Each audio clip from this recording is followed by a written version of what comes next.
All right, I think we are now live. So, welcome everybody to the channel, and today the special guest is Jay.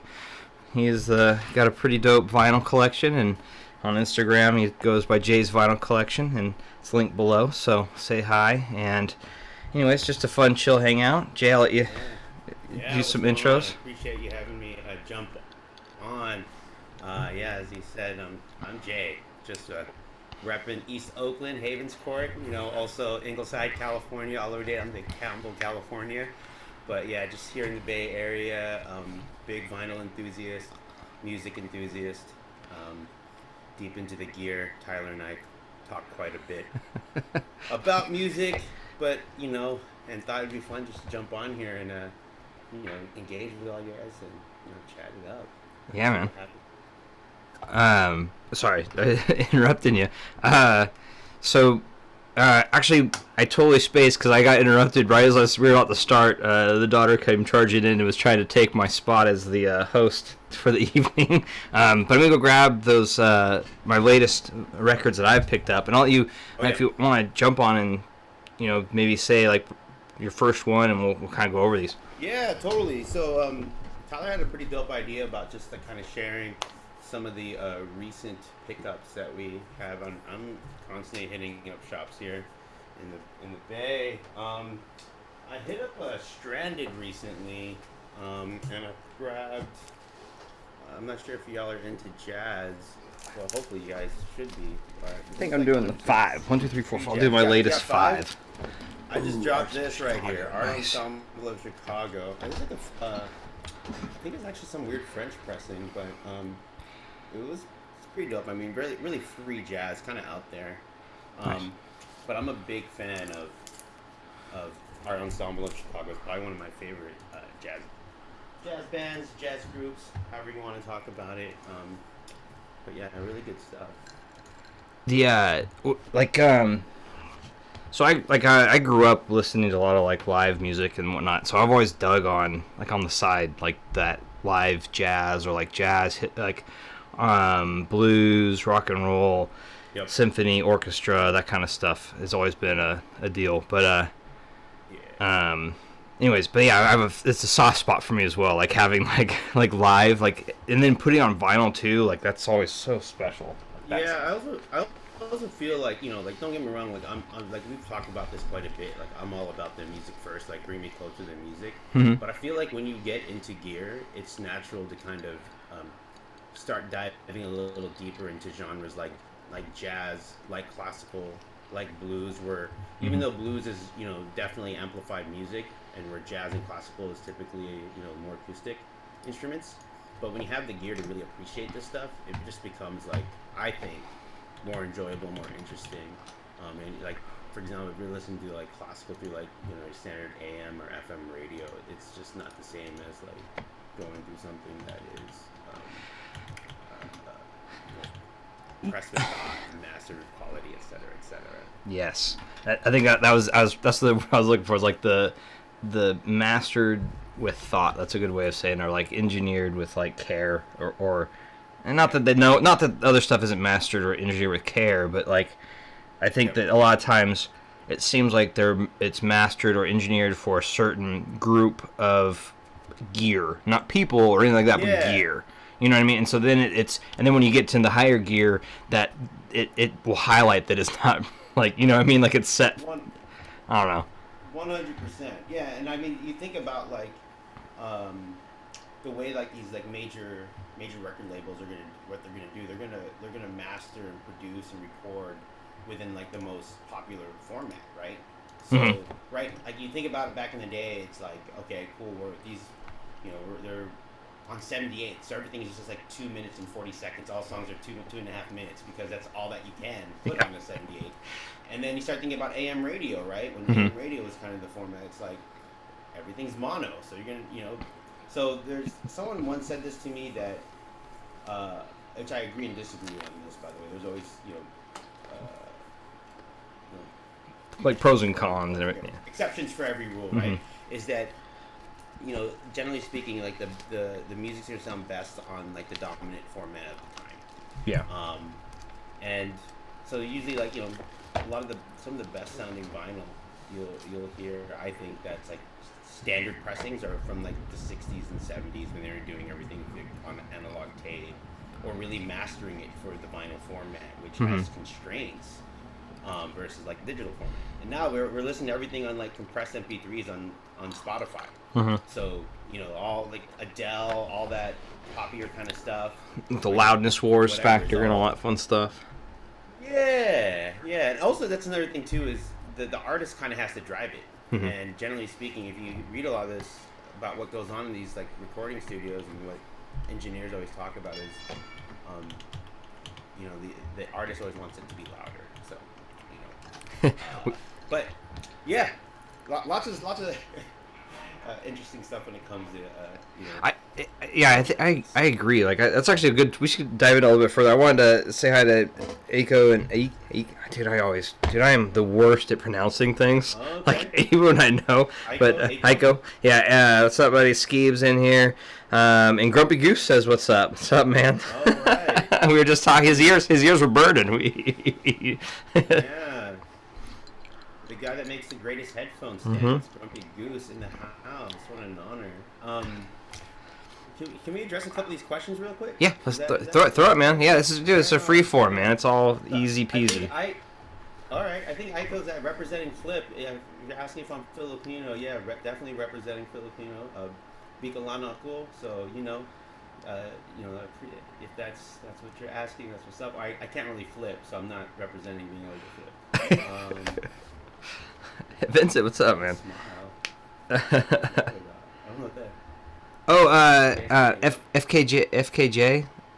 Is that the new? Oh, that was the new album. The new album just came out. I think. I saw he was listening to it. Yeah.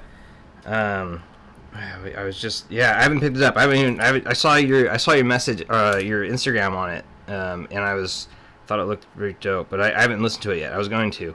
Okay. Yeah, it looked sick. But yeah, I have not. But guy with a smile. Okay, I'll check it. Yeah. What's up? Fun. I'm always on subtitle. Oh yeah. Dude, always. If you have any questions about vinyl, I don't know everything, but when I know, I'll share, and when I don't know, I'll lie about. I'll get back to you. That's always the best answer. Yeah. Okay, Filipino as well. That's what's up. Good to hear. Fun fact: my wife is actually a Filipino as well. Filipina. That's wild.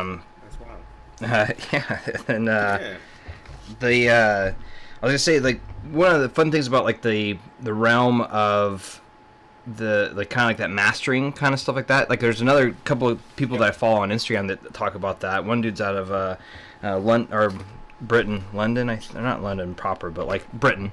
And he's always he does vinyl reviews and stuff, and it's crazy because he does the same thing. Like, he'll have a record and you can tell when it's pressed for like loudness. Like, he's like, oh man, this sounds really bad on vinyl, but then you put it in like his car driving on MP3 or Spotify and it sounds amazing.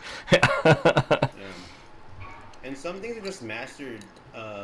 Like, you hear the digital version of it and it's fantastic. Like on Qobuz or Tidal, or even at like Spotify, and then you pick up the vinyl pressing and it's terrible. Like, I know this is an emo band, right? And I absolutely Saves the Day, stay who you are, stay what you are, forget what it is, stay who you are.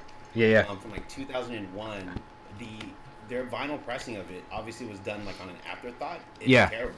It's awful. No, you're good. Don't worry about it. Cool. God, I was just gonna say, I have an album that's like that too, where I was listening to it and it was like, oh, it was a Blink. So I listen to Blink 182. I'm not gonna hide behind anything. But so I have a Blink 182. I should see which one it is, but and it's like the vinyl recording of it is so bad. Not that they have the best recording in general, right? Like, let's be straight up about it. But the vinyl press is so bad. Like, it's so bad. But it's still fun to listen to. Maybe it's so good that it lets you actually hear the musicianship of that band. Hey. I'm not Blink. I ain't gonna lie. I love Blink. Dude, I grew up with Blink, you know, so it's one of those things. I saw a meme the other day, and I was like, I stole it. It was what was it called? It was like pop punk, the new old dad band or meme. Instead, like, is the new rock or whatever. Yeah, they're probably played on classic rock stations then, right? Pretty much, right? Like, oh, yeah, it is. Pop punk is the new dad rock. That's what it was. Changed my mind. Yeah. It was one of those memes. Not that you could see this because it's all. Well, maybe. No, there we go. Yeah, I would agree with that. I mean, we're all pushing 40 at this point, right? Dude, I'm about to turn 41 in a couple months, so yeah. Right on. Yeah, when's your birthday? October 30th. I'm almost Halloween baby. Okay. So you guys remember that? Send money to Tyler October 30th. Or just a nice little heartfelt happy birthday is perfectly fine. Cheers. Yeah. Well, cash is nice too. Hey, it pays the bills. Right? It pays the bills. Truth. By the way, we're both wearing the triggering brand of headphones. Like everyone, I love when I say Grados, and everyone's like, ugh, or like, yeah. I'm even representing my purples. Yeah, man. Oh yeah, that's dope. You got the Yaxi pads. So these are the 125E. These are OG 325s. Did I tell you about these? Yeah, you were mentioning like how you did some because you're doing some mods on them or whatnot. Was that? If you look here, it's melted. The button's melted. Because when I was removing the pads, I just went crazy, and one of the drivers are melted, but it still sounds pretty clean in my opinion. As long as it sounds good, right? That's all about. Dude, it's so hot in my room. I literally just put ice in this. We were talking about this earlier. So if I start turning into a puddle, just know it's hot in my room. I have a fan going. It's already gone. All my ice is gone in my glass already. Yeah. Same here. I mean, you're in a heat wave too. Oh yeah. I mean, I'm in Oakland. If it's like 80 degrees here, we're dying. Right? Yeah. So it hit 90. It hit 90 at my house up here. Okay. Yeah. So it's definitely hot one today. You're in Seattle, right? Mm-hmm. Seattle proper. Okay. I'm about 30 miles east, roughly, about in the Issaquah area, like in the burbs. I'm out in the burbs. We moved from West Seattle because they opened up a bunch of bars, and all the drunk people would walk past our back alley in our townhouse every night. It was just like, can't deal with it anymore. But oh man, it's nuts. Quick shout out to the homie Vincent from Campbell. Oh hey, what's going on, buddy? Yeah. So Tyler did some time in the Bay as well. Alameda representing, right? Yeah. I was stationed when I was in the Coast Guard, and I was stationed there for 4 years out of Alameda. And then I was born in Stockton, so Stockton, California, and I grew up in the foothills. And then we would go surfing at Point Reyes area all the time. So I surfed Point Reyes growing up, Santa Cruz, all that fun stuff. So I'm a Cali boy originally. Repping the 209, bro. Yeah, 209. That's right.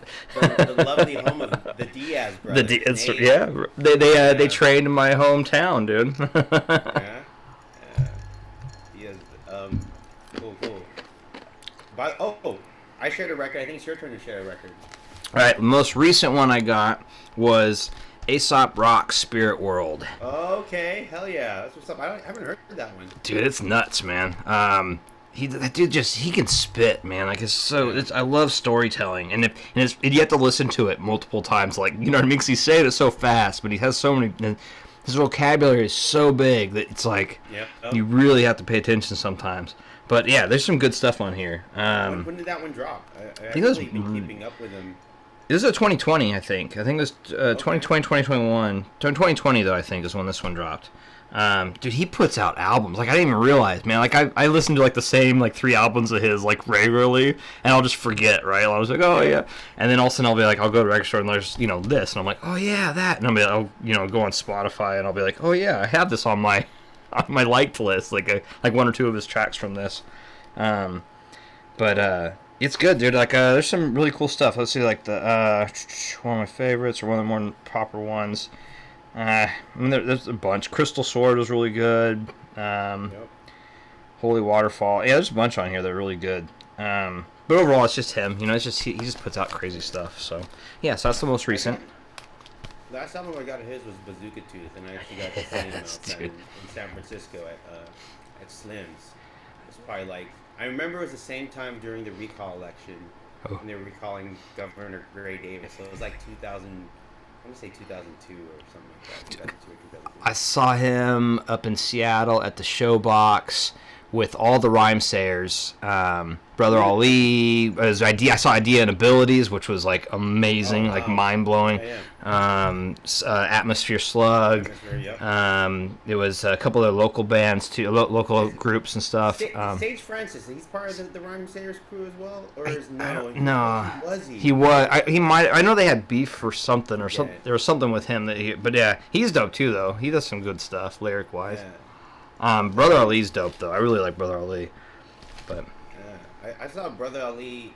The only time I really seen him was 2007 at Coachella. Yeah, like I don't know if he even tours that much, does he? Like, I'll date me. I wasn't old. Well, it was 2004 for me when I got the mats and everything for the Rhymesayers. It was God. There's another group out of here, Blue Scholars. That's who else was there, Blue Scholars, and yeah, it was a fantastic little jam. Dude. I remember because I was like. One of the only. It was crazy though because I was one of the only people old enough to drink. So that in the Showbox they had this whole bottom area, right, where it's like right up to the stage, and then they have the two bars, and the two bars are like if you're standing there, you're eye level with the artist, and there was no one in the bar. So I had like this perfect, like unfettered, like just like beautiful view, just sipping on some booze and watching some. Dude, it was dope. It was such a cool experience because like so that's funny. That's funny you say that. Because I went to go see Dan Andriano and the Bygones, which is like the side project of the bass player of Alkaline Trio, and the drummers actually. So Derek was there. So it's basically Alkaline Trio without Matt Skiba because he's busy doing Blink. Blake's damn it, Blake. No. But I was I go to the show and it's mixed ages, but I'm definitely one of the older cats out there at that point. And I can remember being a kid, like going to shows, and I was like, just getting mashed. Right, but then also seeing like the old head, and I'm just looking at him like, oh shit, it's my future, man. I'm still going to shows when I'm your age. That's my spot. I'm gonna show respect to you. I'm not gonna like clown you or talk shit. Like, I'm not gonna stop. Yeah, right. Yeah. All right. You got some questions pouring in here. Yeah, bro. VMP and TTL pressings to other companies. Do you know the TTL stuff? I don't really know too much of the TTL stuff. I know VMP. I got VMP stuff is great. When they do a lot of their AAA stuff, I think those are really good. Some of the other stuff is like okay. Personally, if you're for my money, and it depends on what kind of music you like, right? I really think what Analog Productions is doing and Acoustic Sounds is like my favorite for if you're looking for like audiophile pressings. That stuff is some of the best sounding. Like I got a $40 acoustic or analog production pressing of Muddy Waters here, and I put that up against the MoFi that was like $125, and I'll tell you right now, like it's I will tell everyone I do think the MoFi, the vocals, the MoFi ones sound a little bit better, and there's certain parts of the where it's just a little bit nicer at the top end, but it's super subtle, and you have to like look for it. I guarantee if you just A-B'd and blind me, I wouldn't be able to tell the difference. So save your whatever. What does that come out to? About $85 or whatever. Right. Yeah, save your $85.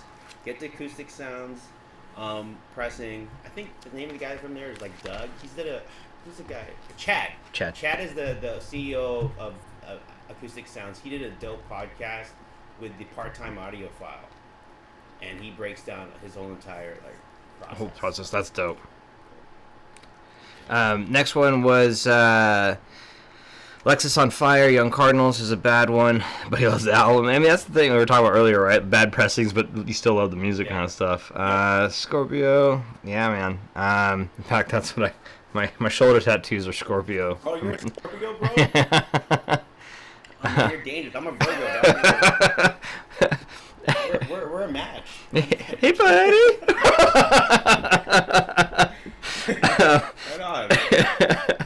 And then, see, not the Grottos, joking. What's up, Jay and Tyler? First time tuning in. Hope you all have a great stream. Thanks, Bri. What's up, brother? Thanks. Cheers. Or I shouldn't say that, Wait, right? real quickly on the Grados. All right, I had a buddy came who has great ears. Uh-huh. Has listened to a lot of 2-channel stuff. Yeah. I had him try the Verite Opens, Okay. the the HD800S's, Sennheisers. Mm-hmm. I had him do that first, then the Verite. Then I had him try these, and then he just took these off. He's like, "These are the best ones." I started laughing, and I had him going through the amp and sound like crazy ovation. So It wasn't a solid amp to be playing and testing off of. Yeah, it was classical music going through my Cambridge transport and the shit, Gungnir multi-bit DAC. So it was legit like setup. And he was just like, "These are the best. I mean, they're airy, they're great." I was like, "All right, man, like it's the cheapest ones." And I think that's where for the Grotto, like if you're coming like if you're doing it like the other way, a lot of people go headphones to speakers, right? Like or IEMs to headphones. But if you're going speakers to headphones, I could see where these would play in more, right? Because you're used to that staging or that really high sparkle or like the image, in the high, I don't know. That I could see that. So yeah, and also these are the OG tuning. Like I've heard everything from I own the X's and I also own these OG ones. But in general, like I've had E's, I've listened to I's. The original tuning of Grados, at least to my ears and to other folks that I've nerded out with Grados, is about. They just have like this very sparkly top end and the widest soundstage where the X's are very intimate and the bass gets a little bit tighter, a little bit cleaner. But it's like when I get Grados, like I want that, that open sound, and I want those like switchblade just going. Stab. Like just stab it. Ah. I want to go deaf after hearing this stuff. Like, come on, that's why. The Grotto stab. Honestly, like I have these. I've heard a couple other Grottos. I really like the Hemps. I thought the Hemps were pretty fun for headphones. I haven't really had too many Grottos where I was like upset at them, if that makes sense. Yeah. Let's see. Hemps are great. I love the Hemps. I highly recommend them, and they're going for like $300 right now. Yeah. Get the Hemps, upgrade the pad, and then get some ZMF pads. Oh yeah, that's right. The ZMF, the headband, and don't they have? Does ZMF do it? No, they don't. But you can get some. They have tons of aftermarket pads though for the ear pads, right? For Grados? Mm-hmm. Yeah. But I've tried like a bunch of them.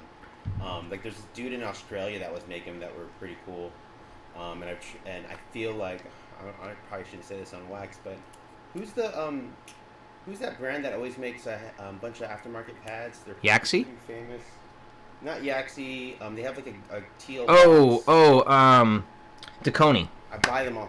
Deconi. Yeah, they've made some that look exactly like the Australian brand. Ooh. Question.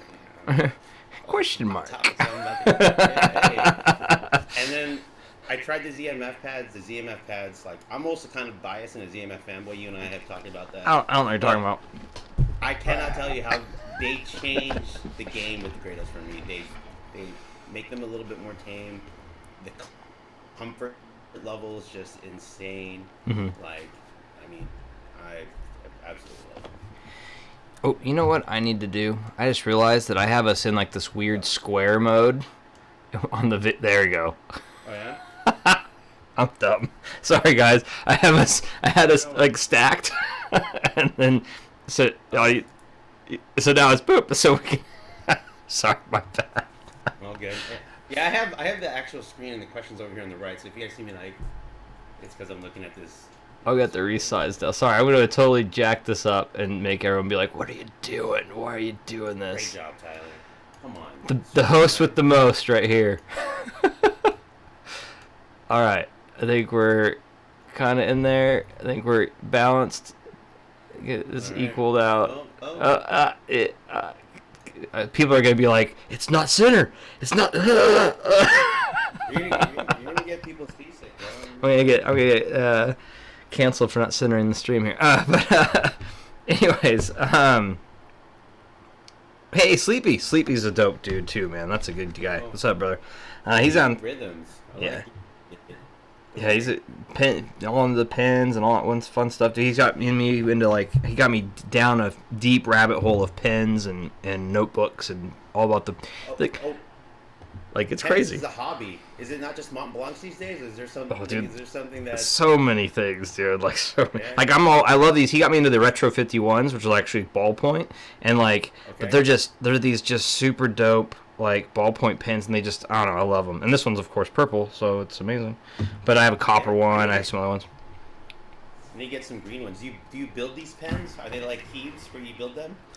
I mean, you can mod them and stuff, but I don't know. Like you can, I mean, these ones are cool, the retros, because they're just refillable. You just get these refillable. Okay, yeah. But yeah, not the Keeves is a whole nother beast too, man. God, like I love hobbies, right? Because it's so fun to see, and this, I don't mean this in a mean way or in a bad way, but the crazy, like, when you hit the crazy of a hobby, it's like, oh, okay, that's, now you see it. That's when. I don't know anything about being crazy about a hobby at all. Nothing. There's nothing about that. Keep my shit tame, bro. You know. I'm based. But let's see here. Jumping into Grumpy Goose. Jay, do you recommend a record weight on your vinyl? I've been using one and it gave me more bass, a bit more bass. He's saying. Hell yeah, I recommend a record. Yeah, me too. Weight. I mean, I have a MF music called MMF 7.1, and what it actually has, which is a really cool feature, is a record clamp, and that really helps keep it down. Generally speaking, like, I think those little, since it's like a physical thing, right? It's a diamond scraping across a piece of vinyl or whatever, piece of plastic. Like, I always look at any type of weight or mass you can put onto something. Keep it level. You know, if you guys follow me on IG, I've taken a picture of my setup recently. I have like a butcher block piece of wood beneath my turntable, with it's being held up with some iso acoustics, and then a Zazen 2, which is an iso acoustic plate. So there's tons of mass and stabilization for my turntable, because I got two subs in this 13 by 13 room, two Rel TXIs, Rel T5Is, excuse me, and I was getting a little bit of feedback due to like the vibration. So I've isolated all the stuff, and it's just, yeah. So mass is good. Like, get a record weight. They're like $40. I mean, you can buy one for like $800. You can don't do that. Yeah, you can. It's just a piece of metal. They just clunk. I mean, at the end of does it got diamonds on it, and you just want to, shine some light on it, and you have your own little light show, I guess. But yeah. but I'm a big believer in try everything, and then especially if you can return it, like, just, I agree. Experience is trumps anything else. Your ear is the number one arbitrator, is one of my favorite things to say. Like, people are like, I don't hear cables. I'm like, yeah, I don't hear cables either. Someone else is like, I hear cables. I'm like, cool, man. That's you. Sick. I wish I could do that, because I want to believe, man. I really do. Yeah, right? Like, I want to believe in everything. I want everything to be real. Let's see. Star Cruise is not, it's not 209, it's 420. I just got this Long Leg Jerry in the other day. Long Leg Jerry. I don't know what that is. I know there's Long Legged, yeah, so it's Aesop's, my daughter loves it, and she can sing it by heart. And it's his hip hop song about, it's basically a frog that can jump really high. And it's Aesop rapping about this frog that comes and, like, it's dope, dude. It's so good. But it's funny. It's good. And your daughter memorized it? Oh yeah, dude. My daughter can sing, like, it's crazy. Like, she makes up songs, like, randomly, and just starts singing and belting out songs. But she memorizes songs. It's crazy. Like, she'll just be sitting there just belting out. Awesome. Yeah, and for those who don't know, she came in while I had to go grab my drinks, and she had a long, I'm sure, in-depth, heartfelt chat with you about life. Yeah, told me about what she was doing her weekend and some movie she watched, something world. Like Oh, she watched Ryan's World. Yeah, she's all addicted to the Ryan's World thing, but she's nutty, dude. Anyways, yeah, it's long legged Larry. That's what it was. Long legged Larry. Aesop Rock's Long legged Larry. It's good. Catch up with my Aesop Rock listening. Yeah, I grew up with Aesop, so it's like one of those things, you know, like same thing, Bazooka Tooth and all the stuff prior to that was, you know, and then I love that era of hip hop. By the way, it's a lot of good stuff that time. Agreed. Let's see. Sup, Jay? Oh, wait. Thanks for letting me borrow the WA 3 today and try out with my Utopias in Element 3. It's Matt. Or no. Keeblord. There you go. Speaking of Keebs, the Lord of all Keebs is here. Is it Keeblord, the Lord of Keebs? Well, he might appreciate my board then. Ugh, this weighs a fucking ton. Oh, God. Let's see. It's all dirty, but it's the... let's see if we can get at the top. It's the Austin. I don't know, it's just focusing on the cable, but it's the Austin. It's a full thing, weighs like 20 pounds, man. It's ridiculous. Dope USB-C cable. I see that purple. I keep my stuff purple. I don't know what to tell you. Always happy to lend gear out. Like, I mean, if you're in the Bay, like, hit me up. I'm always down to like I love getting people into this hobby. Even if you want to like connect and try shit out, like it's just makes me so much joy. So like lending stuff out is part of the fun. Agreed. I know it's also like I'm so stoked that we're finally starting to get into a more, you know, COVID's getting more under control. We're starting to open up a little bit more. Like I'm looking forward to the not like the can jams. I mean, can jams are dope and all, but like I'm looking forward to more of the community-based get-togethers, right? Like so we have a couple up here where they'll you know they rent out the library, they lock down like a section of a certain library in a different part of whatever city in the local city, like Seattle, or they do it in Tacoma sometimes, or some of the local towns, and just have everyone come in and set up tables, and they set up all these different audios. It's dope. Like that's so cool. Like that's something to definitely look into doing. Yeah, the Head-Fi meetups that used to go down. I'm excited about that stuff opening up. I mean, we used to do it. Me and a couple of buddies used to do it just off the cuff at like my place or their place or whatever. But I'm definitely excited about just being able to go and just. There's so much gear out there that I haven't heard, and like headphones I haven't spent much time with. And I'm going to Can Jam in SoCal for sure. Nice. But I do think like those local meetups where you can have an actual little bit more intimate time with the gear, like you're not feeling like there's this line forming behind you. Like I went down there with my boy Brian to Can Jam like in 2019 before the world took a dump. But we stopped by the shitter, and they had like all like the top of line head was like HD 800S and like the Grado 1000s and Bears, just the standard stuff that you'd see. No like ZMFs or anything too crazy like that. Yeah. I think they had some planers like Hi-Fi Man, I forget. But we were able to sit there for like 2-3 hours listening to stuff. And that's when we heard like the HD 800S, like really got to hear it with, I remember hearing it with the Yigi and the Molnir 2, and I was just like, this is amazing. I just sat there and got to really, really hear it. I even got to take a shit at the shitter, which was like one of the hi-fi goals. When you take a shit at the shitter? Take a shit, you gotta do that. Like, I'm not sure why that's not more of a viral thing. Go to the shitter. Or maybe that's why they shut down the bathroom. I heard they shut down the bathroom. Maybe it's my fault. There's one dude in 2019 who just blew it up. I don't know. Blew it up. And then it game over. No more non-public restroom anymore. Done with that. That's jokes, man. What's funny is Can Jam. I was at the same Can Jam, so we probably at one point or another ran across each other and didn't even know it. Yeah. Pretty nutty. I remember listening to the Abyss, like what's the big one, yeah, the squared off head one, yeah. Like that was the first time I heard and saw that thing. I was like, this thing is nuts. I heard it with the Woo amp that they had set up. Oh yeah, was that the 33? That was the 33, I think, wasn't it? I think it was the 33. I think that just like it was like just brand new. The 33 was like. Yeah. So, but I wasn't really like super deep into the high end at that point. Like, I was still kind of like. I was yeah. I think I was right. It was like kind of. I was like I was like 3 years into the hobby at that point for me. Yeah. So I'll do the request. ASMR. Okay. Can people tell what kind of switches those are just by hearing them? That'd be impressive. That would be impressive. I think these are linear somethings. Man, you They have- gotta guess. they have You gotta pink. guess. They have pink on them. I don't remember which ones these were. Now, of course, I took off my escape key, so now I'm terrified to put it back on and hit escape and have something like break in the stream.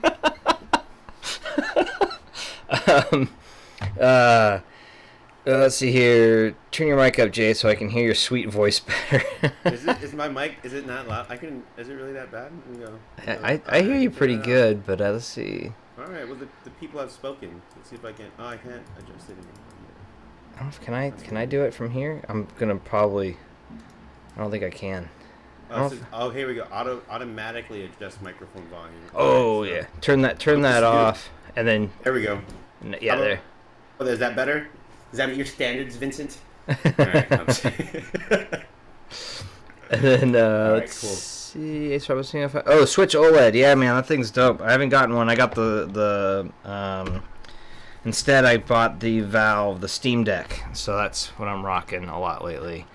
And let's see here. When you guys listen to, did we answer this question? When you guys listen to vinyl and do you use solid state amp or tube amp? It's hit or miss for me. Depends what I have set up at any given Depends. time. Yeah. Yeah, I mean my phono preamp is the Stellar Phono phono stage, so the PS Audio, and that's a solid state. I used to have a Vincent Faux 701, which was a tube phono stage. But yeah, I mean I have so many headphone amps. Most of them are tubes though. I would say mostly tubes is what I would say. Yes. I prefer to, but it's summer. So in my space, like I'm in actually probably about the same size space that you're in right now for my room. Yep. And roughly, like maybe it might be slightly smaller because the closet does that weird like stick out thing. But Yep. it gets hot in here, so tubes are kind of a no-no in the summertime. But right now I'm using the Ellicott Pre. I think it's the 8600 or 8500 Ellicott one. And it's a tube preamp, and that thing's pretty dope. So I usually, even if I'm using solid state, I usually have like a tube pre going into whatever, unless I'm doing like audio impressions or whatever. But I don't know. Sure. Yeah. But Yeah. I'm generally more of a tube amp guy. One of my favorite shirts I got from Tube Depot. It has it's almost like this Soviet Union propaganda shirt, and it says "Revolt against the solid state." And I just think that was such a clever idea. I think that was one of the pictures that's on your feed, right? Yeah. When I listened to the Orpheus. Yeah, I was almost going to pick that as like the picture for the thumbnail for this. So, I actually got a hella funny story about when I listened to Orpheus. So we got in there and the person that's supposed to be before us skipped out, didn't show up. So then me and my buddy Brian just started listening. And while we're in the middle of our session, he just comes in. He's like, "Oh, I had a session." I'm like, "Yeah, but you missed it." He's like, we were like, "Yeah, cool, just jump in here." And the Sennheiser rep was cool about it too. He listens for 5-10 minutes, and he takes the Orpheus off, and he's just like, "Is that what's called Orpheus, right?" Yeah, I think so. Yeah. Takes it off and he just looks at the guy. She's like, "This thing needs a new DAC," and just walks out. Dude, Just super unimpressed with a $60,000 headphone set. This needs a new DAC. I can't listen to this. And just bounced out. I was like, "Wow, that's weird." Okay then. Can I get the rest of his time? Because I want to listen to that at 60 G's right now. If that's cool. I'm like, can I go up and down again at least one more time? Let's turn it on and off again real quick. I mean, I'll be honest with you. I listened to it. You've probably heard it, right? And it's fantastic. It's an amazing headphones. There's nothing to. Yeah, they're letting you listen to it for free. Enjoy yeah, it. right. Dude, that blows my mind with a lot of and that's when you get to the crazy. Remember I was talking about the crazy of hobbies. There's a good crazy and there's the bad hot crazy and there's kind of the everybody else crazy, and that's the bad crazy. When you get the bad crazy groups in there, little bananas, dude. It's a little it's a little. I don't know. I feel it's a little toxic, and it just squeezes the fun out of the room. It's like, come on, man. Suck that right out. I'm sure a little bit. Yeah, a little bit. Where are we at? Bring your own Sleepy says you now have to bring your own headphones to the shitter. Oh, really? Like, out of context. I'm sure someone just heard that and was like, what the Yeah. Duh, you have to bring your own headphones to the shitter. Yeah, yeah, totally. You definitely... That's hilarious. Let's see, then sorry. Lost of these questions. They got going down the route of the Steam Deck and game and stuff. What's all that fun. It's Grumpy, Skeeb, and I think Sleepy were talking about it. Ace of Spades, what's up, man? Favorite phono for around $1,500. This thing uses mainly Chinook tube phono. Honestly, Ace, this Elakit kit is really hard to beat, and I think you can get it. It's like a kind of like a bottlehead crack kind of thing. It's a Japanese built DIY kit, and the thing is amazing. I had Justin from Amston Sound. I actually bought his old one that he customized, and it was his personal one that he was moving on from. And I was like, yeah, I'll pick it up. I know you know when certain people have a certain quality level that they want for their own gear, and so I was very happily willing to buy his his preamp. Is that a phono stage? Yeah, it's a phono. It has a phone in it too. Yeah, so it's a dope pre, man. Like, so I can plug everything into it. And it's an Elakit kit, and then it's called Elakit. I think it's 8500. It could be the 80. I think the 8600 is their big tube amp kit. Yep. But then the 85 is this one, or 84. And it's the pre. It's the phono pre, basically, and it's dope, man. Like, I really, really enjoy it. It has that nice little layer of tubey goodness, you know. Yep. And it's a solid thing. The only thing is it doesn't have any like digital volume control or anything like that. So just be aware of that. But honestly, it's one of the best things I've heard. Is it like an actual full preamp, or is it just a straight up phono preamp? No, it's a full pre too. Like yeah. Oh, okay, so it has a photo stage. Yeah. And I think Justin did a custom deal on his to do like of course it's Justin, but he customized it a little bit and he had like some other things to it. But it does have the phono, yeah. Mm-hmm. I would say if Justin from Amp and Sound put something in his chain, I would think it's pretty good, but then I would also think that it's probably geared towards like the horn speaker setup. Yeah. But then the Elakit though is just solid. Like I would say, honestly, it's pretty standard fare tube sound, to be honest with you. Like, you know what I mean? Like middle of the road tube sound. Like it's not. I don't know. It's good. I'm really impressed. And there's some other people that have it that I know that they swear by it. So, yeah. I gotta check that out. I mean, I just picked up my Stellar. I upgraded from the Vincent 701. Mm-hmm. I love the Vincent 701 for I got it used for like 400 and something bucks from TMR. Mm-hmm. And you know, it's just I think it's a AUX7 tube, or I forget what exactly. It's a standard, you know, one of those standard tubes that you see in phono stages. You know, cheap, easy way to swap, get different sound profiles. So I dug that. I have, and so I'm really bummed because I haven't done anything with it yet. And I've actually let some friends listen to it because I wanted to get some ideas on it. But I'll be doing a video on this here in the near future, real soon. I just have some other like time restriction stuff. But as far as like phono stuff goes, I don't know if you've ever seen this. No. Oh yes. And so this thing is like, it's like adding a complete computer to your phono, like, or to your record, your vinyl collection. This thing does so much stuff, and there's two camps, right? You're gonna have people who are like, oh, this is changing the experience of having a vinyl record play, right?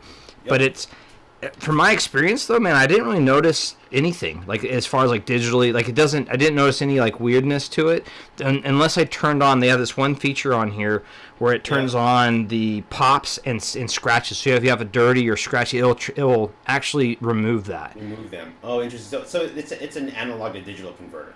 Yes. It's an ADC. But it also is it does so much. There's like tons of stuff. It actually looks like it's an analog to digital, then it converts it back to analog. Yes, that's exactly what it does.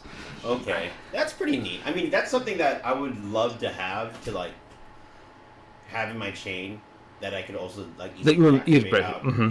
Yeah, and as long as that having it in the chain doesn't add distortion, which I mean I know some people are like the more you add, it's like you can add Yeah, all this, you're of course. Yeah, I but agree. I mean I got an EQ. I have an EQ on my I have a Lokius that supposedly adds a little distortion, but I don't really hear it. So Yeah. that's pretty neat. So are you lending that out?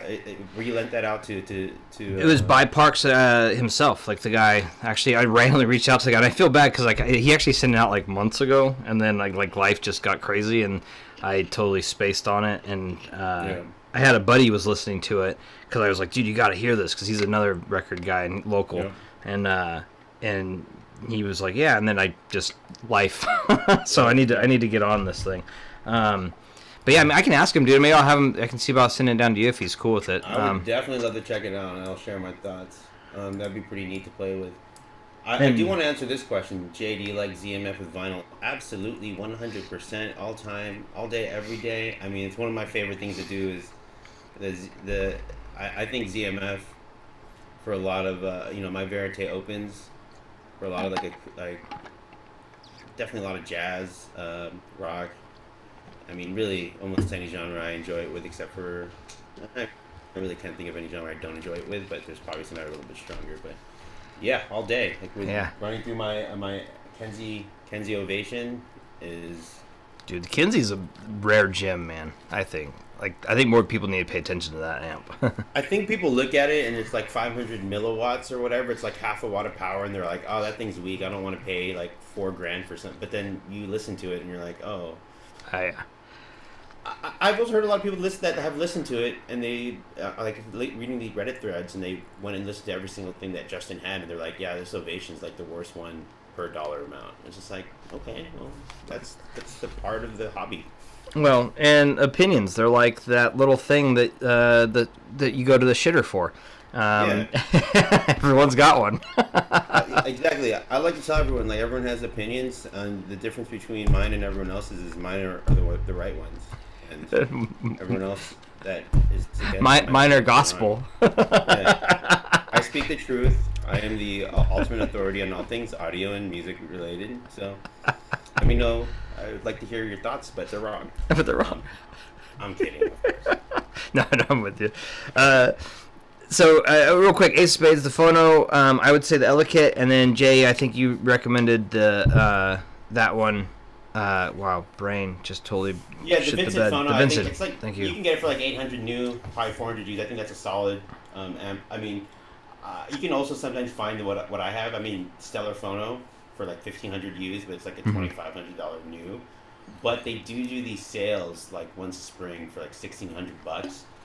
I bought the Stellar, knowing that I could return it, but read a ton of reviews, and the guy of Analog Plan, I'm just blanking on his name right now, but Michael Fremer gushed over this phono stage. And what I will say is this is one of the pieces that I've added to my chain that was a clear, like, one-noter. Where as soon as I dropped the record and listened, I was just like, shit sounds different. This is worth the money. This is good. Whereas sometimes gear you kind of got to like mess around with it. Like, is this better? No, it was clearly I put it in my chain, swapped out, and then I swapped it back. Then I swapped back the Vincent back in. And I was just like, listen to it for another 3 or 4 days. I was like, nah, that's done. Game over.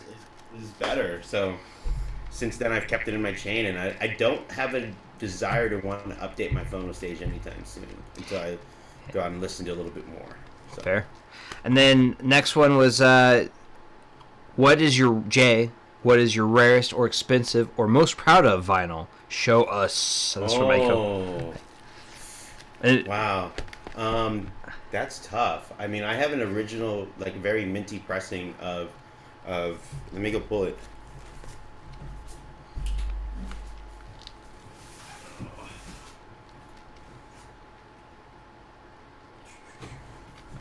Yeah, Grumpy, the puffin, like, honestly, when I was playing with this, it was kind of what Jay was talking about, like, where it was like almost pretty instantaneous. I noticed a big difference listening with this, and it could be that it's digital, but I didn't really notice, like, anything that was, like, making it sound, like, different. It just, there's so many things that this does that it's just really impressive. And I did notice that like when I turned on certain things like that popping, like it removes the pop, it removes certain like scratchy noises.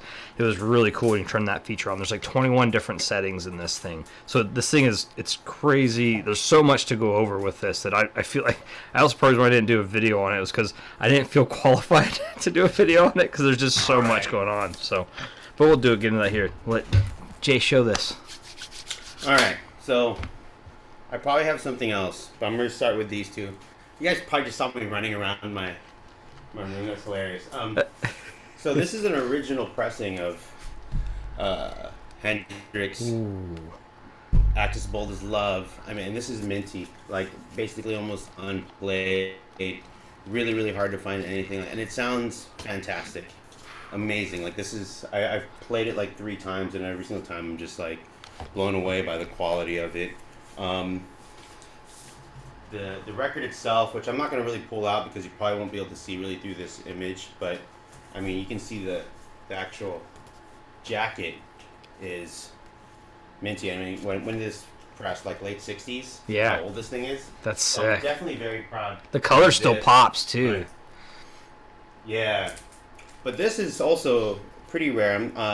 Alkaline Trio had a side. Matt Skiba from Alkaline Trio had a side project called Heavens. They never officially released this on vinyl.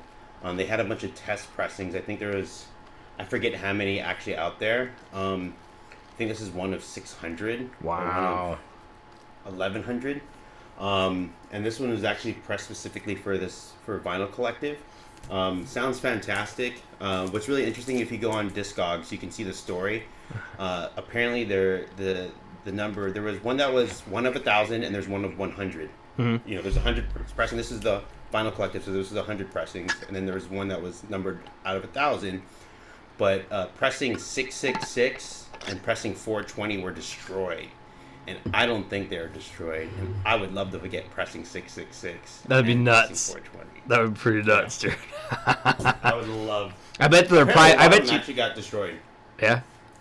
I believe Yeah, it. so I bet you that's probably the. I bet the original, like the probably the singer or one of them band members probably have those pressings, dude. I bet you money. Yeah. I bet Like, you money, dude. that story's bullshit. Yeah. I just think it's so cool. Like, okay, we're gonna create this myth of 420 420 and and 666 being destroyed. Come on. So, I have a lot of other stuff that I'm really proud of. I have a U.S. pressing of our ensemble doing this soundtrack for this French movie, and it's just a badass and never repressed. You can't find it digitally. Anywhere. Dude, Yeah. oh, that's like the what's the name of that?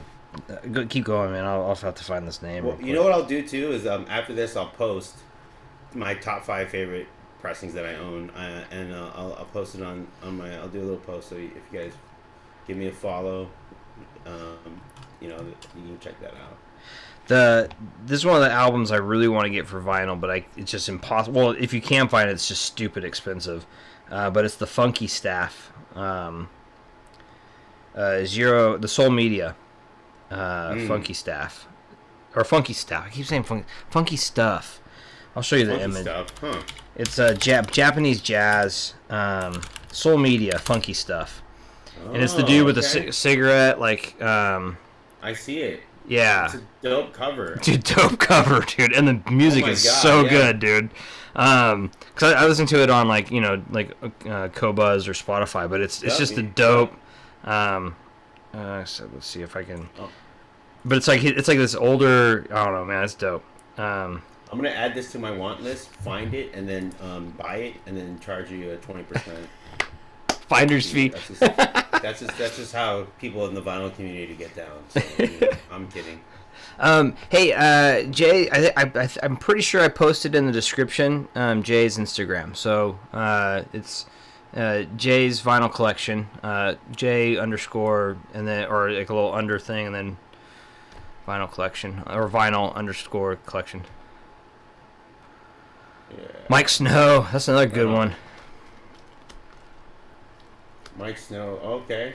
Dude, like it's crazy. Yeah, some of the albums, dude, they just go and they just like. I mean, it's like anything collectible, right? You get the collectibles, limited editions, and it's just like game over. You know, another record I really value that I have is the original pressing of Minutemen's Double Nickels on a Dime, That'd be dope. and it's such a fun album. Like you just feel like there was just genius sporadically created in the during the in the recording studio because it just seems so free and like almost unplanned. And they had this really cool Easter egg. If you let the record run out, it never stops and just replays like this. I forget what it is. It almost sounds like a car crashing or something. Oh, Yeah. But it's actual. It's a record, but they just they have it in the it's same just track looping. where it's looped. Yeah. Yep. That's dope. Let's see here. Instagram for Jay. So that's linked below. If you go in the description, I should have a link in there. I'm pretty sure it's in there, right? I think Jay is like. I think I have it in there, right? And let's see here. I'm trying to hunt down. Yeah, Mike Story did that one. Ace of Spades. His last two albums he bought were French. I'm gonna butcher this. Le Imperatice Matahari and Taco Subo. French disco-ish, but very nice. Nice. Dude, see, like some of these older, like I'm topping that. I'm gonna listen to that. I don't know anything about that stuff. yeah, but it's that's the stuff that's dope, right? As you go, you find like you have we just talked about it, where you get your buddies and everyone buys like a random album, and then you discuss that album, right? And it could be just some total random thing, and like it's just a blast, like and it could be total like dog doo doo, but still it's a fun thing to like listen to and like hear what it is. Yeah, I 100%. That's part of the fun of the hunt, right? Is you're just going through, and I also feel like when you make that commitment to spend like whatever amount, you spend $8 or you spend like $30 on it, whatever, $100, but there's this commitment to like listen to it. Where it's like digital, like it's just, dude, just, I have ADHD, dude, like real bad, and so digital audio listening for me, it plays in my ADHD. Like I put everything on random, and I'm just like, and I'll just I'm fast. I'm next track until something grabs me. Then I'm listening, next track, and it grabs me. When I do vinyl though, dude, it's this whole like experience. It's this whole like habit, or like not habit, that's not the right word, routine, and like the whole what's that called, like when when you make coffee like in the morning, and there's this whole like routine experience, ritual, thank you, the ritual behind it. And like you pick the album you want, you pull out the record, and you're turn it over, make sure it's clean, or you wipe it down, clean it, set it on the thing, you have your stuff, you sit down, you hit play, or you drop the needle, and like there's just a whole thing with it that makes you want to listen. You want to sit there and enjoy it, and you want that dedicated time for it. And I don't know, but exactly. I was actually gonna say another thing real quick, and I think you'll appreciate this. I think is the art of telling a story through an album has kind of disappeared as well. It has. Does that make sense? It's common. Yeah. But like, it does, but I think Kendrick Lamar's recent album is a perfect example of like amazing. You're fantastic record. That telling a story through it. Yeah. But yeah, I mean, I think that's been a problem for a while though. Yeah. But I think it's maybe gotten a little bit worse. Yeah. Everyone's going for the one hits. Bingo. Yeah. I think that's part of what. Now, you buy an album, even if it was like a CD or a cassette deck, you pull this thing out, there's artwork that kind of guides you through like everything that's going on. And yeah. So I think I wouldn't say it's a lost art. It's just not as common. Yeah. Right? There's not even themes to albums anymore. And that's what I'm saying. Like even themes, like where it's like all of a sudden like each track is so different. It's hard for me to like get into an album anymore. But then I love it when they flow. They flow from track one to the end, like wherever the end is. Like I love that. I'm trying to think. Oh, the Madonna, the most I don't know if it's the most recent one, but she did one of her more recent albums was like that, where it actually had it like she progressed through like this like storytelling to theme. It had a theme where it went through, and like it was dope. I really liked that one, even though I'm not a big Madonna fan, but I thought that was really cool. Yeah, I mean, anyone that's just trying to take the album into like a complete art form, right? Where it's just like I'm using this entire medium to communicate something, I think makes it more interesting. I've generally been an album person. Like I generally won't, like I do random only when I'm like working or doing something else, or just lazy. Mm-hmm. But I usually hunt out an album, sit down and listen to it as much as I can, and focus on it. Sometimes I'm reading or doing something else, but generally I'm laser line focused on new albums. But speaking of digital versus vinyl, even though I love records and I love collecting physical media. Digital's fantastic. And It is. you gotta have like I love digital music. There's a lot of great stuff too. And the way I kind of look at digital is like a great way to discover Mm-hmm. and to discover new music. And then like vinyl is where you can establish a deeper connection with that music you discover. Agreed. Or it's just, I mean, there's albums that like I'll listen on digital like 4 or 5 times, and then I'm like I gotta get the record, the vinyl, and then I'll swoop that up, and it sounds different to me again, and I engage with it in a different level, and I feel like more connected to it. So Yeah. Yeah, I definitely appreciate that as well. Like that. So what I'll do sometimes too, as well, is like I'll listen to it on vinyl, and then I'll go and listen via, all my. Oh, I didn't realize it's super dark in here, or super bright. Sun's coming over. But like, what I'll do is I'll listen on vinyl and really just kind of engage in it, and then I'll go back on digital when I'm out and about and listening, and like that's how I've been doing a lot of like my listening more recently. But I will say like the last like month though, I haven't really had a chance to do vinyl just because I've been rearranging my setup so much that it's really been hard. yeah. But I want to get it more back into dedicated listening. Vinyl's a hassle, man. It really is. Like keeping it clean, finicking with like a turntable setup. Like I did a video recently for my buddy who's just like, yeah, I'm getting all this distortion, and I'm like, yeah. When was the last time you like Did you set up proper? your turntable? What's your like? Did you set your? Did you balance it? Did you set your proper needle weight? proper? Yeah. Yeah. Did you use a protractor? He's like, what? I'm like, yeah. Let me send you a video, bro. I got you. Like, I'll send you an easier. There's a bunch of them online you can do, but I'll do a fun one for you. So Yeah, dude. it's. Yeah, as soon as you move stuff around too, you have to do all that over again. Like you want to make sure it's all set proper. But, but it's still that it's worth it. It's so worth it. Let's see. See, Matt V says for Vanilla Phrase on RSD is a good one. Fills a void for Daft Punk. Nice, I like that. Yeah. Aiko says, been playing records that was released in the year that ends with 2. 2022, 2012, 2002, Nice. That's actually pretty fun, dude. Like, that'd be a fun, like, process to go find, like, that'd be cool. Yeah. Huh. That's cool. Matt V says, rock opera. Albums are always fun. Decemberist. Oh, that's a good one. I gotta check that out. Decemberist is good. November. Yeah, dude. Those are all, yeah. Those are all good. And then Aiko says, best story, Carrie and Lowell, Sufjan Stevens, Carrie and Lowell. I'll check that one out. Deep dive into Coheed and Cambria. Why, dude? I swear to gosh, dude, my brain like is my worst enemy when it comes to pronouncing things. Tomato, man. It's all good. Yeah, Coheed. I all my buddies. I know Vincent was super into that stuff. I never got deep into Coheed. I've seen them live, fantastic live. Yeah. Yeah, there's a whole universe that what's his name? They dive into. I think his name, what is his name? The lead singer of that group. I can't remember off the top of my head. Damn it. But yeah, he built a whole universe. That's so nuts, Straight dude. up, like, Ender's Game level status of so. Yeah, Ender's Game. Yeah. I was gonna say, and you know who else I really love, and I need to get their albums. The Tool albums are always dope. Mm-hmm. Like just Yeah. like not because like I'm not like biggest Tool fan. Like I have a weird like Claudio. Claudio. Yeah. But yeah, I was getting ready to do the same thing. I was getting ready to like look up the guy. I was thinking Fabio in my head. I was like, nah, it ain't Fabio, but I know it ends in a Dio. I was like, oh yeah, Claudio, because That's jokes.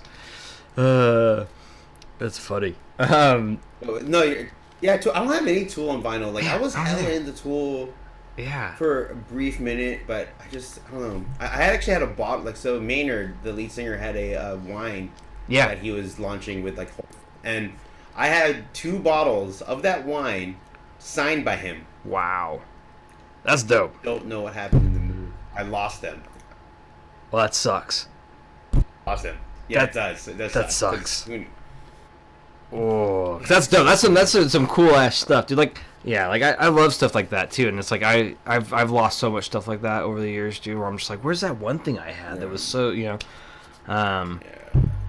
Let's see, coming to Berkeley with Alkaline Trio. Alkaline Trio's dope. I like that. That's just good stuff. Yeah. Let's see here. Are they playing in Berkeley? Do they have that? I don't know. Maybe. Yeah, I just saw them with Bad Religion. Ooh, another cool Bad Religion. Dope. Yeah, Bad Religion puts on a pretty fantastic show, even like this late in their career. My brother was just at Primus, the last show Primus will ever do. He said, wow. And guess what band they covered for part of it? What? Rush. Wow. Okay. Yeah, in Vegas. He did a. Les Claypool, man, is a freaking nut, dude. He said it was amazing though. They did Tommy the Cat, and then they did I think it was Tommy Cat, Sea of Cheese, then back to Tommy the Cat again. So it was like he said it was just a blast. He said he was super dope. Last concert they said they're gonna do, and I was like, dude, you need to go get every single swag gear you can get that says Primus on it, dude. Maynard's wine is delicious. I heard it was terrible, but I mean maybe I need to actually try it because I never tried it. I just had the bottles and. I don't know if I trust Arizona wine. Should we trust Arizona wine?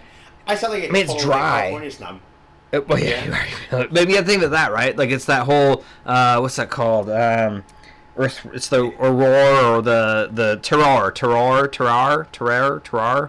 of the ground earth that gives the flavor to the grapes, and like that's so Arizona is super dry, so it gives it the grapes a unique flavor profile, which adds to. So it's more about that than it is. You know, I don't know. I'm being weird now, getting into the weird alcohol side of things. But I don't know much about wine. I'll be honest with you. I mean, I've been drinking a lot of natty wines, you know, because that's the hipster thing to do in Oakland these days. You know, is drink natural wine. But I dig it. That's fair. I remember when $2 Chuck was all the rage. Trader Joe's $2 Chuck. Now it's like $10 Chuck. Yeah, well, inflation, baby. You know. Let's get it. Gas prices are $7 now. You know, it costs money to haul that $2 Chuck. Right, for reals. $2 Chuck is heavy. It's glass and liquid, man. Let's see. Coheed is playing with Alkaline Trio. Nice. Oh, okay. That's Black Keys. It's a dad rock extravaganza. It's a new dad rock. Let's go. I'm in. I'm there. And then the pretty great vinyl record this year. Oh yeah, Black Keys. I heard it digitally. There's this guy 45 RPM audiophile that gushed about that album. Yeah. Yeah, pretty solid. I dug it. I didn't pick up on vinyl though. So Ski was asking about a great entry turntable, the kind of like the Magnum stuff, and is it U-Turn? What's the one that's U-Turn? I actually have a Fluence RT85, which Matt just recommended, and that was my entry level, and I still haven't upgraded from it. The next one up, because for me, I'm just gonna save it and get a VPI. I think at that stage, right? Like I mean, VPI Scout. Yeah, like that thing's. Yeah, what's it called? Upscale Audio has this dope package. It goes out to like, if you want to get a cartridge to them, it comes out to like $4,800. But that's like my next step. That's where I want to go. Dude, my buddy. So the guy that had the Puffin, he's got a VPI Scout, and he's getting ready. I think he moved on to like a different one. But like, it was so hard to me not to pick up his VPI Scout because I was just like, I want it, but I just had other purchases that were. I don't know. But anyways, the Fluence, the U-Turn. Go ahead. I think those are good ones. A lot of that U-Turn stuff, Fluence stuff is solid. I am also very much, if you want something easy, if you can find a decent used Technics 1200 like MK2, I got 2 of those. They are bulletproof, and if you want to modify them a little bit, you can. You can do removable cable mods on them. You can, I believe, you can change the plinth to be a little heavier. There's tons of mods for it, but even at stock, you put a good cartridge on there. Like until you start getting into like the $3 or $4 grand, like you're gonna be good with the 1200 if you find one used. I actually got one which is pretty dope. I bought it off this dude in Oakland for $350.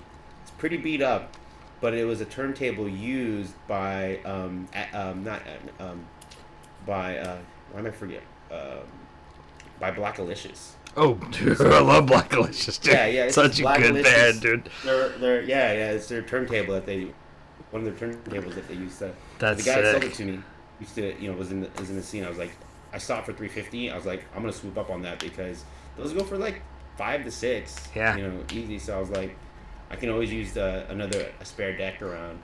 But yeah, I highly recommend the 1200 MK2. You find one of those for like under 600, it's gonna last you for a long time, and throw like an Ortofon Blue on there, and it's gonna sound fantastic. But depends on what your budget is, right? If your budget's less than $300, $400, I think the Audio Technica 120, the 1200 clone. Yeah. For me, on the low end, it's all about getting something that's reliable that you can swap a cartridge out. And be done. Yeah, I agree. I don't love the lower end belt driven stuff, personally. Yeah. And that's the thing with like the U-turns and some of that stuff is it makes me I wouldn't say it's bad, but I would personally want to go more of a direct drive route and vintage. But it's hard. No, you're good, man. I feel you. I'd say I think I'd say those the Technics. I was gonna say the Technics are another good one. Someone asked the Riga P3 Aco does. Sorry, is it worth the money and fuss of having everything manual? Yes. Yeah, Riga P3 is pretty nice too.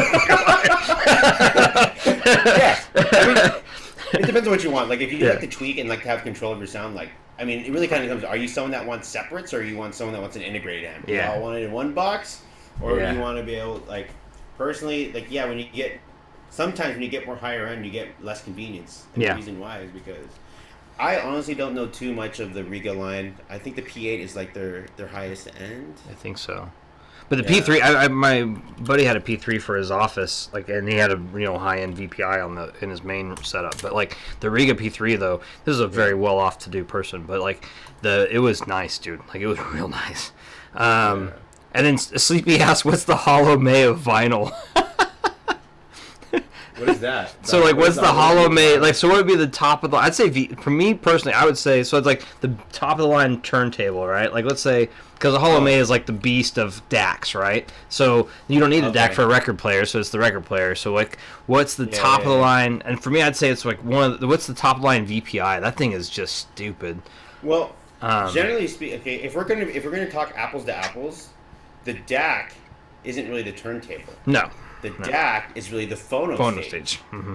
But what would be equivalent to the turntable would be more like the CD transport, or maybe the streamer. Oh, right? Yeah, that's fair. Well, maybe that's wrong because there's really no way to do apples to apples because then you start talking about cartridges. Yeah, because what's cartridges is because the cartridge might be the DAC. I painted myself in a corner. I don't know what the hell I'm talking about. I don't know. You know who can answer that question for you much better than I could is Michael Fremer. I'm not at that level. I'm still a sub 10K kind of guy. My system is not at that level. So, and Hollow May, is that $200,000 DAC? No, Hollow May is a $4,000-$5,000, maybe $6,000, $4,000 to $6,000, $4,000 or $5,000 DAC. Okay, it's the top of the line hollow. I have the Spring 3, which is the baby version of it, and it's expensive, dude. $2 to $3 for those. Yeah. So I'm gonna show my sweaty ass armpits. No one wants to see that. Oh, sorry. But I'd say something from VPI or something like that would be, my opinion, would be dope. A top end VPI would be sick, man. Plus they look gorgeous. Those things are just pieces of art. I love VPIs. Yeah. And I want to go the scout route when I'm ready. I'm not there quite. Same. If I had a dedicated setup, dedicated listening space, just for that's when I'd do that. So maybe I don't know. I feel I need to be speakers at 8 to 15K before I go about 4 or 5K for my turntable. Personally, I'm rocking metas right now. These are $1,500 speakers. And someone actually. Oh, go ahead. I would probably upgrade my speakers and my amplifiers actually before my turntable. I think your phono stage is really more where I would spend money in early, Mm-hmm. and then your cartridge for your turntable setup. Really, the actual turntable itself, like, yeah, it's gonna make a difference, but you're gonna get more bang for your buck, in my opinion, from a cartridge. And go buy vinyl. Yeah, and buy more records. Buy more records. Keep local, support local businesses. Buy and don't buy from Amazon too much, please. I mean, buy from your local record shop. That's Yeah, where man. you gotta go. Make friends with the guy that works there. It's fun. I'll just say, someone asked, I think it was Vincent, or one of the guys early on was asked, maybe it was Aiko, asked about the Kefs. So I have Kefs too. We both have metas. Yep. Mine are much prettier. Oh, what are you trying to say? You don't like my blue? You don't like my blue? Oh, yeah, we talked about this. That's right. But no, but like, so mine are in near field. I use mine as desktop monitors. But the thing is with the Kefs, and you and Jay can touch on this. Yeah. In properly set up with good subwoofers in a room, and it's like bang for the buck. It's hard to beat them if you have like a. Yeah. They're image monsters for their price. Like, I mean, I will tell you this right now. Like, it took me, and by the way, like, I was kind of like live texting Tyler. I was like, I'm like, these sound like, they're Yeah, he was not happy. Dude. He was not. He was like, I swapped them out from Totem Hawks, and Totem Hawks have like this really nice top end, but they were floor standers, and they just didn't match my. I have a smaller listing space. I just moved here to Oakland. And I used to have a much larger listing space. This is like a 13 by 13 room, I think. And then I have two Rel T5Is, and I was just like, this is just too much. So I did a little research, and I decided to give these a shot. And I finally got them dialed in. Like, they're just a little bit ahead of my subs are. you can kind of see it there in the picture there in the Yeah, back yeah, there. You yeah. can see the So subs right there, and yeah. The speaker's a little up, and now I really have it really dialed in. I also got these butcher blocks, like these from barbecue guys, like these 30-pound butcher blocks to put the sub on and my turntable, and that really tightened up the bass. And now I just had my buddy come over and listen to it before I did all. He listened to my system before I did all these tweaks, and then he came down and sat down again, and he was kind of like, Yeah, dude. I think you figured it out, bro. He's like, don't mess with this for now for a while. Just enjoy it. I'm like, because I was tweaking the hell out of it for like 3 or 4 weeks, but now that I'm in fun employment right now, so it's like, Got time. That's time to play though. time. Let's go. Dude, yeah, I'm with you, dude. Like, so I had them in Sims in my living room set up for a bit there until I got those corn scalas in, and it was weird. Yeah, I had to like really tweak them a lot, and like to get them perfect, the wife hated them where they were at because I had to pull them way out and like do like this different, and she was like, well, they're in the way, and I was like, so then eventually I was like, well, screw it, I'm gonna put them up here when I got those corn scalas, and I put them in desktop, and it's like. It became so much easier to tweak them. Like it didn't take nearly as much to get them to be where I needed. And 2, they don't need nearly as much power to really shine. And like, so it's impressive, man. I'm really impressed by them, especially as a desktop monitor. I was really impressed. But yeah, I think they're dope for the price. Like, I mean, they're dope. Actually, you know what I really want to get? They just came out the new ones. It's the Meta that we have here, right? The Metas, but then they add a little like 8-inch or I think it's an 8-inch, maybe it's a 7-inch little like sub type woofer on it, like Is it the R3? I think it's R3, maybe. Yeah, it was like it's like just twice as tall as these, so it's still technically what they call is half size, but they still need stands. Yeah, they're the I think it is the R3. They're about $2,100. Yeah, that's it. The Kef R3 Metas. The Kef R3 Metas. Yeah. But there's like a specific one that's like I don't know if it's the R3 though, but they have the one that's called the Meta. Huh. It uses the Meta. It's the Meta. I've been seeing it on Instagram because I follow Kef because they took a couple of my pictures. But like it looks like the R3, but it uses instead of it uses the actual Meta design for the top part. Gotcha. But, yeah, I know the R series is like, I think stands for like the reference series, and they have like the R3, and then they have like R11's their flagship, right? Yeah. Or standard. But yeah, and they have like I think they all use Meta too. I could be wrong. It could be. No, you're right. I think you're probably right. Maybe that's what it is. I remember them saying they were called like the Meta something or other, but dude, I don't. My buddy has the R300s, which is the predecessor of the R3. They're basically parallel to like the LS50 non-metas. Oh, reference ones. The reference ones. Reference And ones. that makes sense because I'm looking at the price for them, and yeah, no, I'm not buying those. $9,000. Damn. Just numbers on the screen, man. Come on. You only live once. Yeah. But yeah, like so. Anyway, yeah, but yeah, dude, I love the metas. I think they're dope. Yeah. I think I could totally see you rocking in the future. They're called the reference ones if you're looking them up. But I just found them. Yeah, they're beautiful. I would like to have them in blue. You better ask the lady before you start going down that route, man. Yeah. But go ahead. Ace of Spades talking about Thorns turntables. Which, Ooh. if you find a nice Thorns, like a vintage one, you know how to like get those things restored. Dude. There's a record store I frequent in San Francisco called Originals. If you're in the Bay, highly recommend Originals. My favorite record store, hands down, owned by these guys named Matt and Dominic. Dominic has a couple Thorns that he had restored, like literally had parts like fabricated and put together in Germany.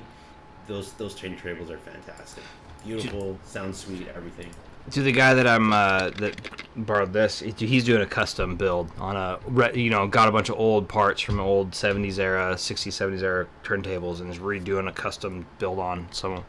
But that's another thing to do, right? Like go to your local audio stores that are like, where they make sure they buy or like they look for the ones that are like that have the old school stuff, right? That they repair or redo them, and you can find some dope older turntables that are just like tanks and they sound dope. Like you do have to make sure you're good at setting up the turntable, make sure it's balanced right and all that fun stuff. But yeah, there's some good deals there. Anyways, oh wow, it's about an hour and a half. Like, what do you think you want to do? I didn't realize like my other computer's blocking my timer here. I didn't realize it was going that long.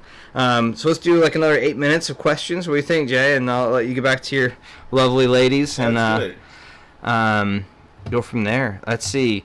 Technics. Real question is: do you own a vinyl killer? Oh. I don't know what that is. A vinyl killer. I don't know what that is. And Barry Manilow, JTB, what's up? Barry Manilow Essentials vinyl collection. Let's go. You did miss that. You missed. Some good ones here. Yeah. Mogan David 2020 to sip on. Oh, there you go. I'm a whiskey guy, so I don't know the wine stuff. But let's see. The real question is, do you own a vinyl? I'm thinking vinyl killer is something like where you're okay with it being digital. Which, in my opinion, I'm okay with most things being digital in general. I think for me, vinyl's more about dedicating the time to listen to that album. It's more about the album than it is the actual. Yeah. Does that make sense? I don't want it to be like.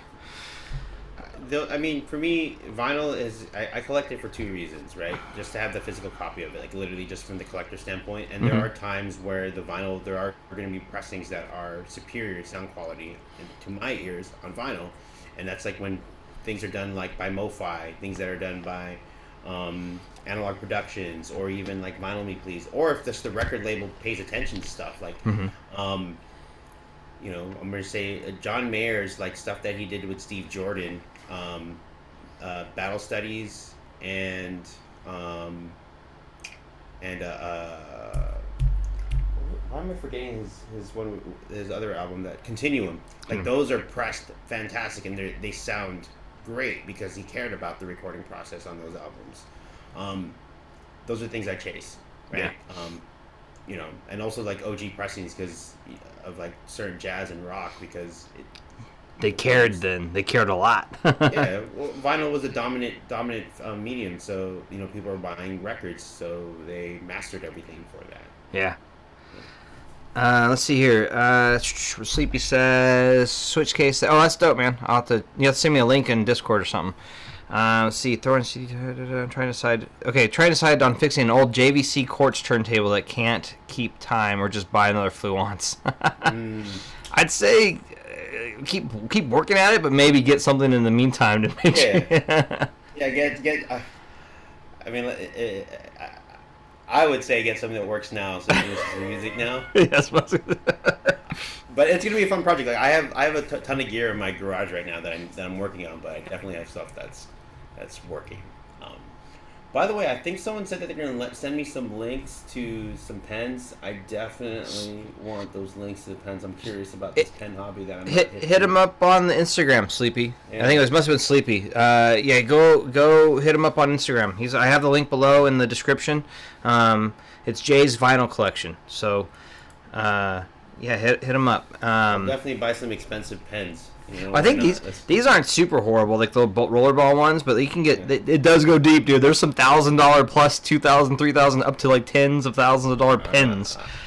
Hobbies, dude, they crazy. I understand, man. I got a Camphor Burl Verite open. You know, I feel it. This was fun. Yeah, thanks for your contribution to the community here, man. It was fun having you. Awesome questions. Yeah, man. Some energy too. Let's see here. Matt V. Also, actual question. Where do you keep up with vinyl releases and new drops? Well, I get a lot of emails from a lot of the stores that I follow. So there's that. And also just following the artist that you like. That's how I really kind of keep up with it. But... Yeah. For vinyl, I like a lot of nerdy stuff. Like I've mentioned it multiple times, like the MoFi stuff and the analog production stuff.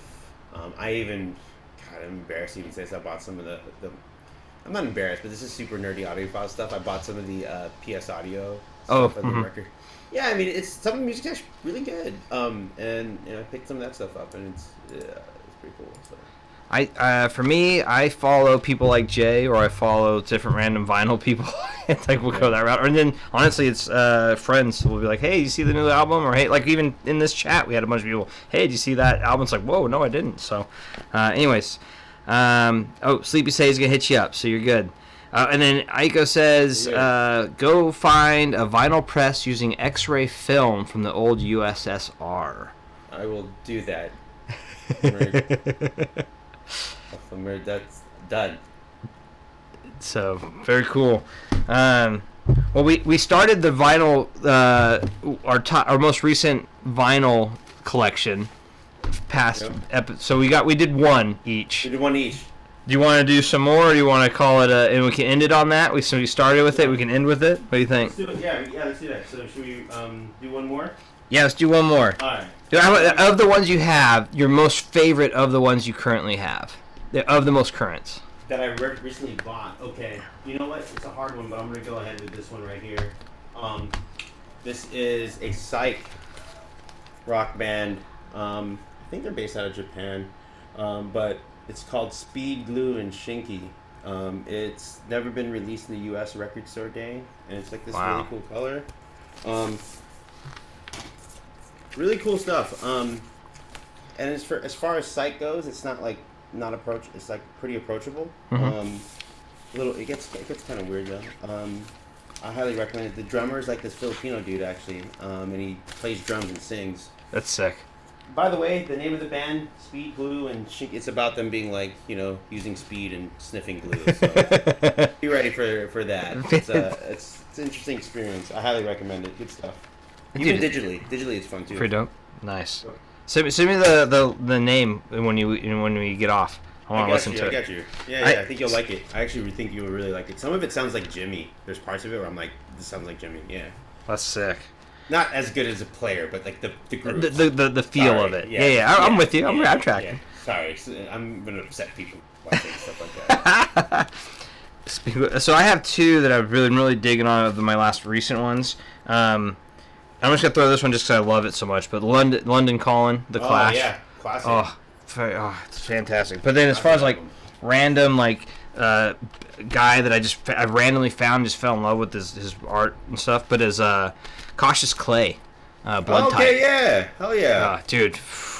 Dude, I'm gonna love check it out. Yeah. love it, dude. This one is pretty dope. It took me a while to track down too, man. Like to find like one of the limited pressings of it, but like, cause it was kind of hard. But same thing. It's funny that you showed one.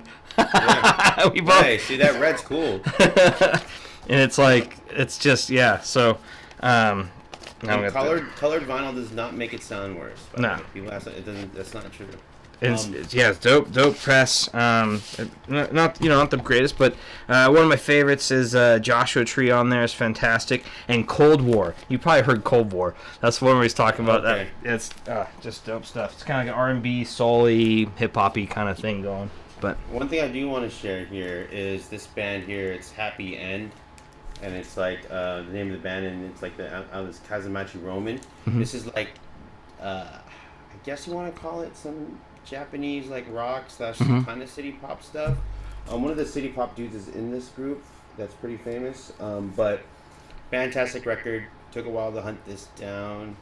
By the way, if you like Japanese vinyl and Japanese like, city pop stuff and rare shit like that, follow Ears of the Beholder on Instagram. yeah, you right. I have him on there. Yeah. He gets so much fire. He actually got me a pressing of Sugar Babe, which is like this city pop album. I mean, you gotta pay for it. It's like $1 to $1.50. But Ears of the Beholder, super cool guy, Bay Area dude, and has all the city All the pop, good stuff. Japanese stuff. Just dope. Dude, Japanese stuff is real quick. I want to be right back. I want to because he gets me every time. But I'm working on it, man. I have these, and I want yours. Change your inner. Oh yeah. Those paper inner sleeves are no bueno. I do this MoFi for my vinyl sleeve. I just haven't gotten to these records yet. That's the reason I haven't done it yet. It goes, but I do these for my record sleeves. Those are on short supply, so I like those. I also these are actually my favorite. Let me show you real quick.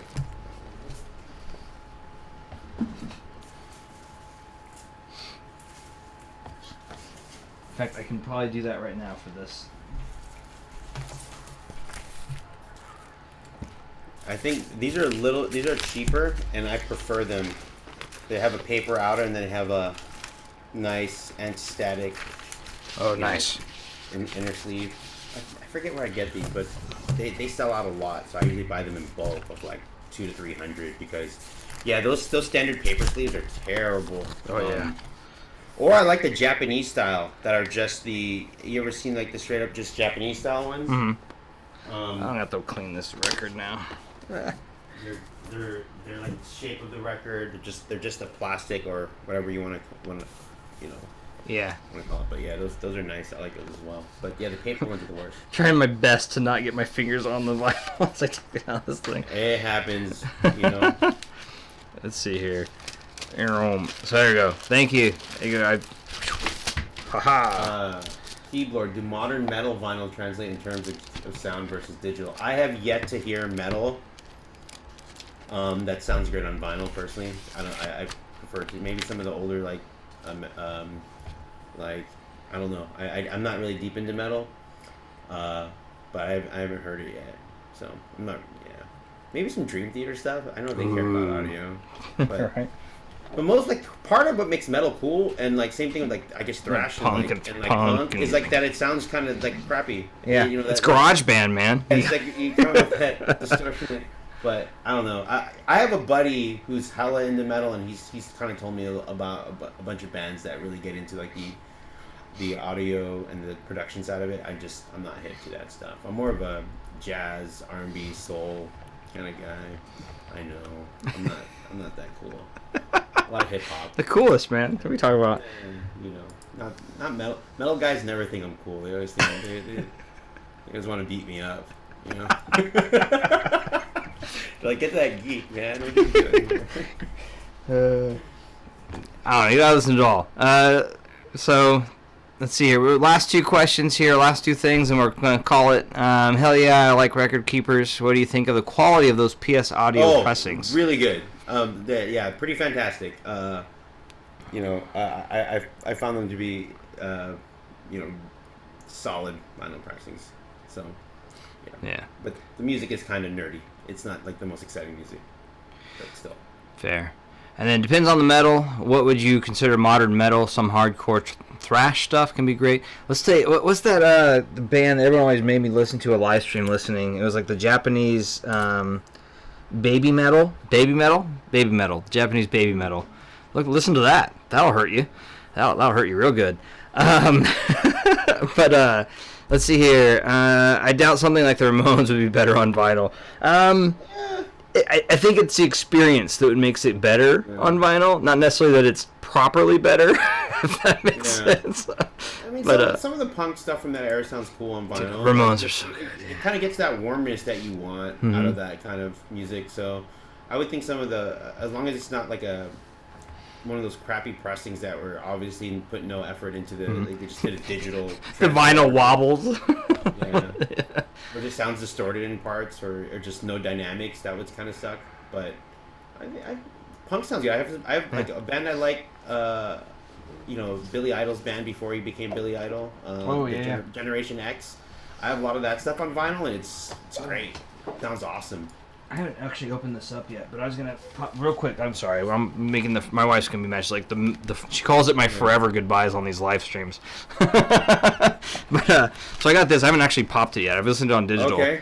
But so Red Hot Chili Peppers, fun thing, as I used to listen to them with my dad and my brother before they were that pop rock or pop whatever it is, California rock, and they were like hardcore punk, like hardcore. Like, I wouldn't even call it punk. Like, they were punk, but they also had a lot of, like funk involved. Funk and reggae. And, like, it was dope, dude. Like, they had some really cool albums. Flea never wanted to be a rock bass player. He wanted to be he was, like, hardcore. He's a jazz head. Yeah. Like, he wanted to be a jazz bass player. But so dope. Yeah, dude, those guys are talented. And Flea is dope. Like, seriously, I follow him on Instagram and whatnot, and it was like, dude, he has some dope stuff that he posts on there. Talent. But anyways, Animals as leaders sounds amazing on vinyl. Awesome. It's metal. There you go. There's a metal recommendation. Mostly, thanks Grumpy. Mostly prog metal between Buried and Me, Fallujah, Stuff Animals or anything. Okay, yeah, there we go. I listened to a lot of that. Anyways, we'll get into another time. We'll do this again. We'll do another. We should get one of these metal guys on here to talk about metal vinyl pressings that are dope. I mean, Grumpy, let's go. Like, yeah. Oh yeah. We can talk about your dope ass headphone stands too. Yeah. Which if you don't know what's up, you got boom right there. I got my second coming in. I think next week. Can't wait. Whoa. Those. Dude, and the clutch thing that no one really pays attention to, the cork on the bottom is like. Yep. And then just the feel of it and the whole. Oh, dude! Sorry, waxing poetic. I'm another. As a ZMF fanboy, it makes it just. I thought I had those dope ZMF headphone stands, and I got those back there too, dude.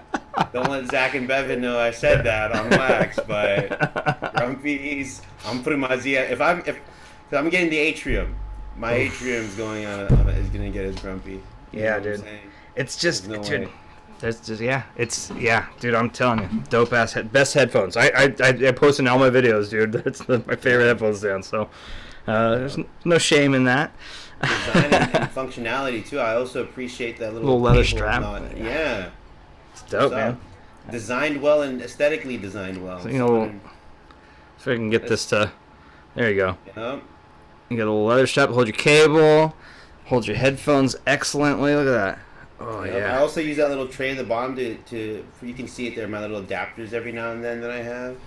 Oh yeah. We're fanboying over Grumpy stuff right now. Listen to that. This is what. It's good stuff. Yeah, go to his Etsy store. Follow. Be lucky because a drop happens. They sell out like in 30 minutes. Gone. So. It's for real. All right. Well, hey, on that lovely note, Jay, thank you so much for jumping on. We'll do this again. We'll do some other fun stuff. Maybe we'll get some other. Well, maybe we can wax more poetic on just straight album stuff. Maybe we'll do like an album review or something later on or something. I would love that. We'll do. You know what would be dope is we get an album and we get a bottle of whiskey and we drink that bottle of whiskey and we talk a little bit about the album. We listen to it and Dude, that'd be dope. Yeah, pick an album, and we'll go through the tracks and like talk about the album with drinking whiskey and talk about the whiskey, and yeah, that'd be dope, dude. I love it. And if everyone else, we'll like give it a little heads up before everyone else. Everyone talk about whiskey. You can buy the whiskey too. You can get the record yourself, and we can all just have fun. Yeah, dude, that'd be dope. I think that's a good idea. Let's do it. Let's go. All right, bro. We'll schedule it. Cheers. Have a good one. Thanks for joining. Be good. Thank you. 95008, Camel, California, baby.